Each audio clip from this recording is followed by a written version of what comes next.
And greetings YouTube gamers, welcome to another episode of Retro Raider. My name is Johnny Retro and welcome to the channel. So I'm here to show you guys what I've been collecting lately.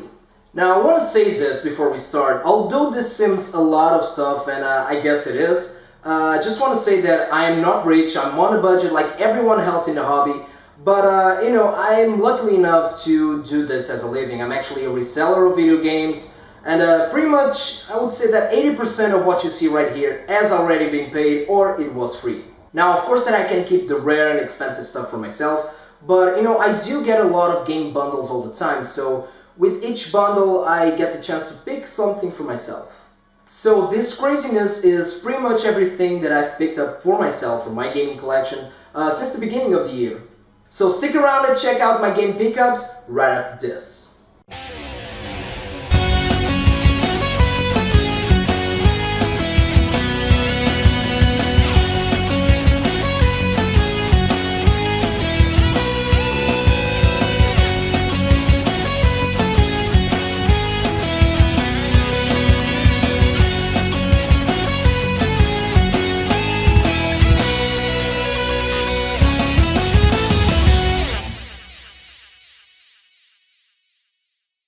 Okay, so let's start with a little curiosity here.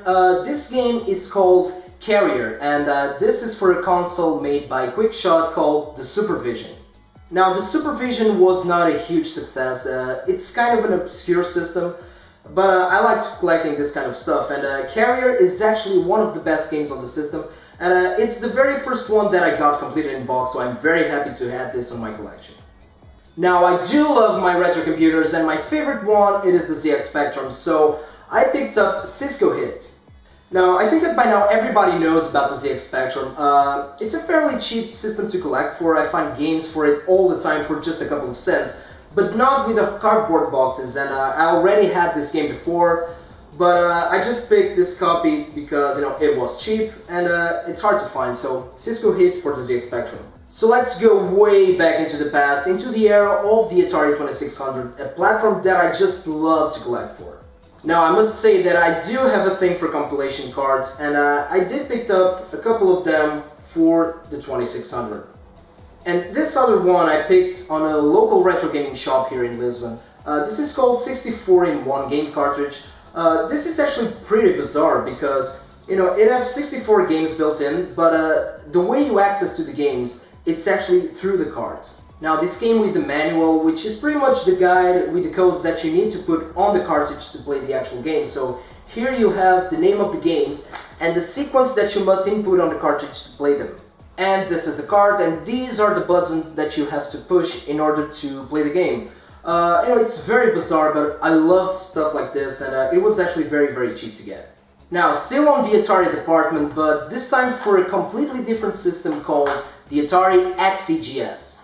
Now, for those of you who don't know, the Atari XEGS was a console released by Atari in the late 80s, and it was supposed to be competing with the NES by Nintendo, but it failed miserably. And it's interesting because it's a hybrid console. It's a computer/gaming system.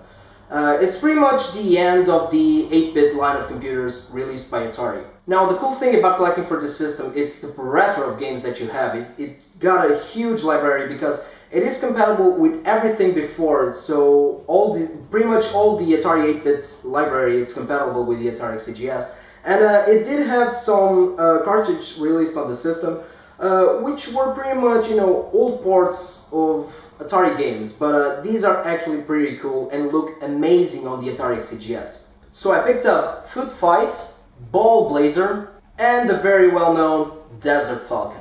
It's not very easy to collect this, but I love bizarre stuff like this. Now let's go to one of my favorite platforms of all time, which is Sega. Now Sega Mega Drive / Sega Genesis was actually the first console that I've ever played, and I picked up a couple of games for the Mega Drive.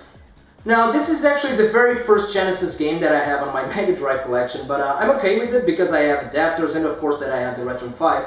And this is World Series Baseball. I'm not a huge fan of sports games, but this actually is pretty good. Another game that I got very recently for the Genesis, Superman.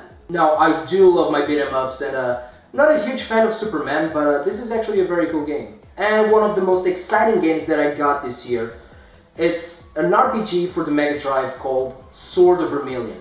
Now, I did play this game before on emulation, and since I played it, I've always wanted a physical copy of it. I think it's one of the best RPGs during the 16-bit era, and probably a lot of people don't know this, but this was actually the very first 16-bit RPG to be made. Now, still on the Sega theme, this time for the popular handheld by Sega, the Game Gear. And I picked up a port of the popular beat-em-up Streets of Rage. Now, this is actually a very poor version of the game, but Streets of Rage was actually the very first contact that I ever had with video games, and I'm very, very happy to have it on the Game Gear.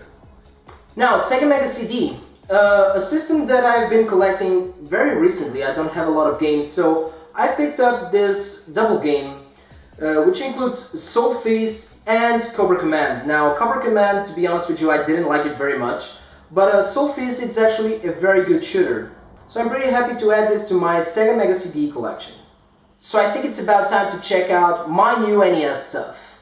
Now, like I mentioned before, I'm a huge sucker for compilation games, and I picked up this 4-in-1 cartridge for the NES, and this is very, very bizarre. I've never seen anything like this on the system.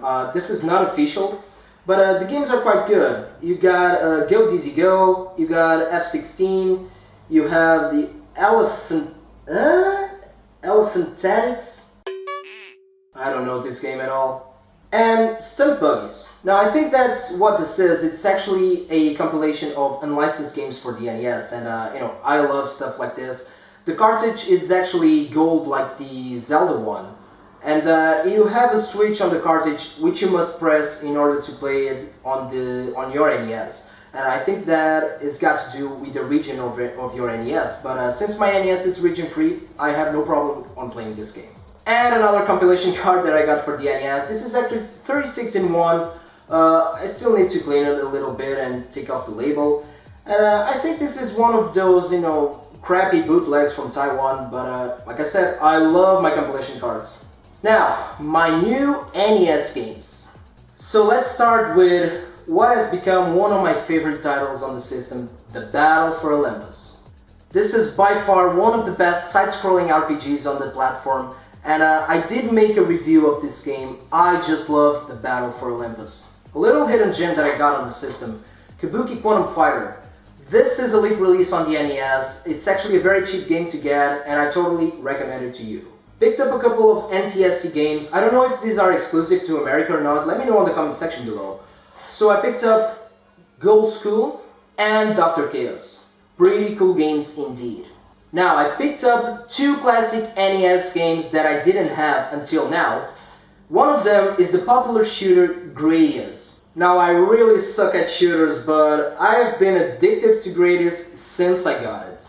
And another classic on the NES that everybody knows of, and I think that by now everybody has it. I didn't have it until now, and that game is, of course, Tetris. So what can I say about Tetris that haven't been said before? I mean, it's a classic game, and the NES version, it's actually a very good one. So, PS2. Now, PlayStation 2, it's actually a cheap system to collect right now. I totally missed this back in the day, and I just picked this one at a local flea market for €2 alone. And a game that I've been wanting for a very long time. I actually have a cousin who has this game, and we used to play all the time, and that is Neo Geo Battle Coliseum. Now, if you don't have the extra buck to invest in Neo Geo titles, this is actually a very good game to experience the SNK universe on the PlayStation 2. Now, although I call myself the Retro Raider, I do play modern games. So I picked up two Nintendo DS titles. Nintendo DS is a system that I totally skipped. I jumped from the Game Boy Advance to the 3DS/2DS, which is actually the one that I have. Now, I do regret to miss the Nintendo DS back in the day, but fortunately enough, these games are actually compatible with my 2DS. So the first one that I picked, and I picked these on a local gaming shop. These were like, I think, €3 a piece. This one I haven't played it yet, but I haven't heard nothing good about it, and it is a tactical RPG called Spectral Force Genesis. I will still give it a shot because I like tactical RPGs. Another one that I picked up, Scourge Hive. This game was also released on the Game Boy Advance, and let me tell you that the perfect word that I can find to describe this game, it's amazing. It's a very interesting shooter and also a very hard game. I haven't beat it up, but I'm determined. So I totally recommend Scourge High for you guys on the Nintendo DS or the Game Boy Advance. So, down to the last two. Now, my current gen console of choice is my beloved PS4, and I picked up two games for it. The first one, it's Teslagrad. Now, this is an indie game developed by Sweetdesco, and what I love about the indie companies is that most indie developers, they try to bring the old style of gameplay to the modern era, and Teslagrad is an amazing side-scrolling platform game, which I totally recommend to you guys. Down to the last one, a classic PS3 game which was ported to PS4 on this wonderful edition, and this is Valkyria Chronicles. This is one of the most amazing tactical RPGs that I've ever played, and I'm super addictive. It is actually the game that I've been playing right now. I think that I'm about 20 hours of gameplay, and it's been an amazing journey. The gameplay is amazing, the characters are very cool, a very deep story indeed, and I can't wait to finish it. Wonderful game, Valkyrie Chronicles. And that was it, guys. I really hope that you enjoyed this video. Please let me know in the comment section below what games have you been picked up lately. And the good thing about these pickup videos is that, I watch them all the time on YouTube, and it's a very good way to, share a little bit of our collection with the viewers. So thank you so much for watching. Don't forget to put a like on this video, please subscribe to the channel, and take care of yourselves, take care of the gaming community, and game a lot.